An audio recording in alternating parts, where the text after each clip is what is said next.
And welcome back. This is Michael McKay in Radio Free Market. I'm talking to Dr. Benjamin Powell. And before the break, we were talking about these fascinating recompense systems that are in place in Somalia. And, you know, that sounds fine and good for one clan, but what if the person who steals my goat is from another clan? You know, how are disputes handled between competing clans? Well, that's what makes this a really interesting legal system, is that if we're both a member of different clans, you'd appeal to your elder, I would appeal to mine, the two of them would get together and try to mediate.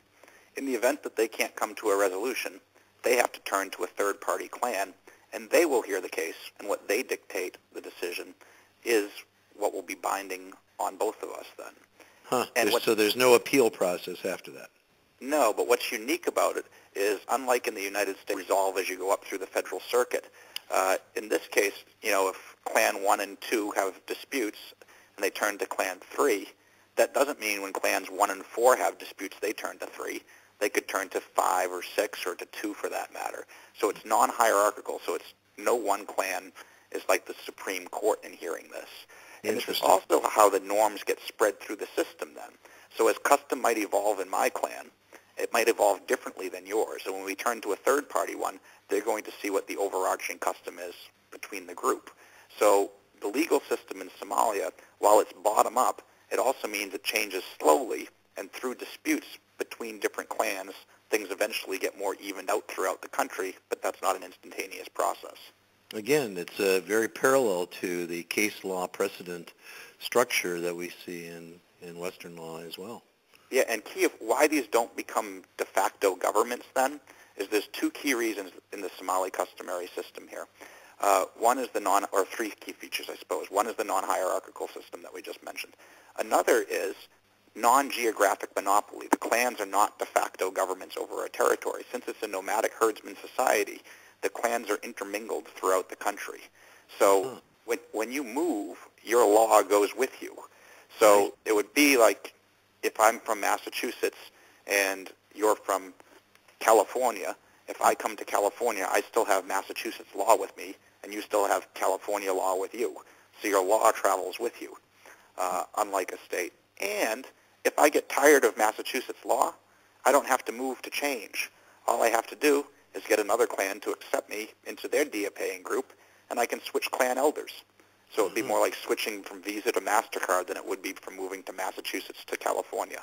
You know, this is an interesting segue to talk. We'll get off topic a little bit, maybe too far off topic, but, you know, there's been quite a bit of work done by Professor Hoppe and others on the insurance concept for defense, and the idea that people could actually purchase by creating affiliations, commercial affiliations, defense contracts for themselves, personal defense and even group defense contracts.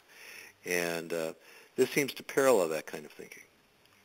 Yeah, so there's not a developed market in that sense here, although it is tied to insurance in the sense that your law-paying group, your dia-paying group, is also the same as your social insurance group of what, you know, we'd refer to kind of as mutual aid societies in our past.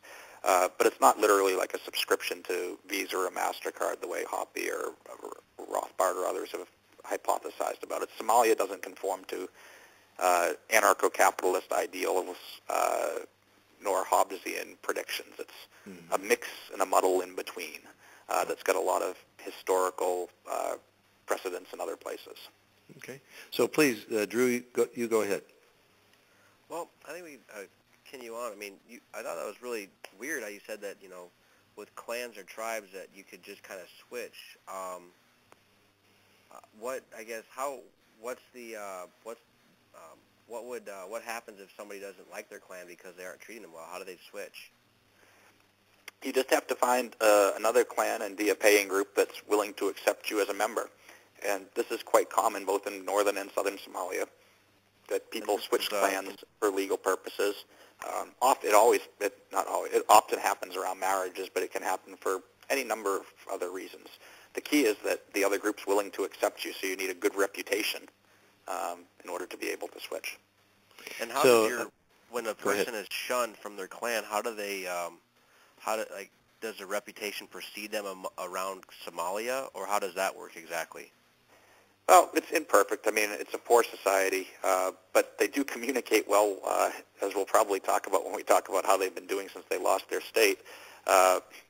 Somalia, as the Economist magazine has reported, is the cheapest cellular phone rates and the clearest signals in all of Africa. So it is easy for people to communicate throughout the country. But of course, it's not perfect. Your reputation, you're not obviously known within such a large society everywhere. So there's it wouldn't be perfect here either. Nope. It wouldn't be perfect here either. So, another topic of contention among those who question the stateless society is that they believe governments are essential to provide national defense. We touched on that a second ago. How does Somalia provide national defense without a government? Well, in the Somali case, that claim is particularly absurd because we can just witness what's happened for the past, just about 20 years. There have been many attempts to install new governments in exile back into Somalia with outside backing of force, and none of them have been successful.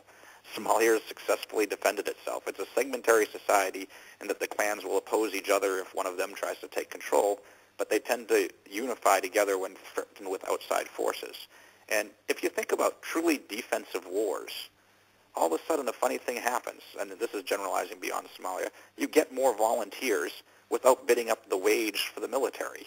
Usually when a job becomes more dangerous, it takes a bigger payment to get people into it. Well, I think the reason is, beyond economic considerations, ideology and culture play an important role when people feel they're threatened from the outside, and they're willing to go against their private interest to provide for a common defense. And we've seen that in Somalia. They've repelled numerous governments, including the TFG, the Transitional Federal Government, that for over 2.5 years now has been trying to take control of the country, but can't even take control of the capital city of Mogadishu, let alone anything else. Wow, very, very interesting. We're seeing a pattern in Somali history, despite the claims by the Western governments that Somalia, without a government, has created so many problems. It seems as though Somalis experience extreme violence only when foreigners intervene to establish a government, and the violence dies down when foreign governments stop. Why is this the case? Well, it's because there's not that much at stake when there's not a new government to be imposed. When there's a new government that's going to be imposed, they expect that monopoly on the use of force will exploit all of them. As a result, violence erupts around it. I think this is a completely rational response on their part.